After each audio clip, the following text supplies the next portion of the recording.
Do'stlar, bu ko'rib turgan narsalar shponli obnalichka, shponli kesaki, ariq shpondan mana bu toji.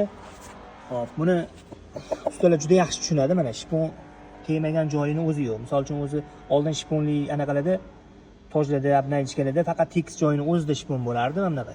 Press bosadigan, mana bunaqa joyida bo'lmasdi. Mana bu har bittasini o'sha dazmolda bosib chiqilgan, har bitta mana bu guligacha.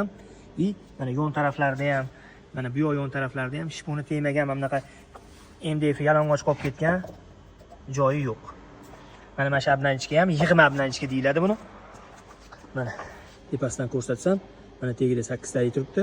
Tepasida 16 talikdan mana bunaqa avval qilib chiqarilgan obnalichka ham juda ham bagati chiqadi. Bu bitgandan keyin mana shunaqa dumaloq avval ko'rinishida bo'ladi. Har doimgidek mana bunaqa teleskopitskiy bo'ladi. Mana korobkasining ikki yoqida faskasi bor. Ligrovka qilishga sharoit bor. Mana bundoq yig'ilganda bundoq kiradi.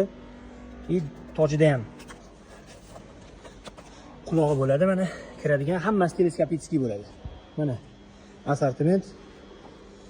Bu yoqda tamburlari, obnalichkalari, koronalari, kesaklari turibdi. Bu yoqda sapajoklari komplekt. Mana kesakisini ham ko'rishinglar mumkin.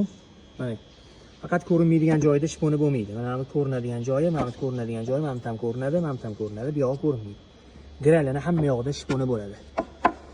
Kimga shunaqa xizmatlarimiz qiziq bo'lsa, bemalol murojaat qilasizlar. Bizda talabga qarab taklif bor, xudo xolasa. Xohlagan narsalarni kelishilgan muddatda qilib beramiz. Salomat bo'ling.